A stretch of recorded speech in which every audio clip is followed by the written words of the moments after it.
আপনারা তো দেখছেন যে একের পর এক বাউলদের উপর আক্রমণ করা হচ্ছে। বাউলরাও দেশের মানুষ, এদেশের সংস্কৃতির অংশ।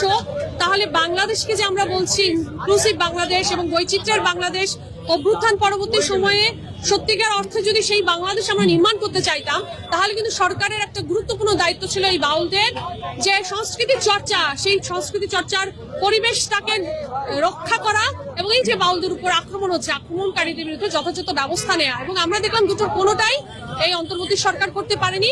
উল্টো এখানে যারা আক্রমণ করছেন, যারা মব তৈরি করছেন, তারা ঘুরে বেড়াচ্ছেন, তাদের ফুটেজ স্পষ্ট, তাদের কাউকে ধরা হচ্ছে না। ফলে আজকে আমরা দাঁড়িয়েছি আবুল সরকারের মুক্তি দাবি নিয়ে এবং বাংলাদেশের সংস্কৃতির অংশ আমাদের পালা গান, আমাদের বাউলরা এবং আরো যেটা আছে, ইসলাম মানে শুধু এক ঘরানার ইসলাম না।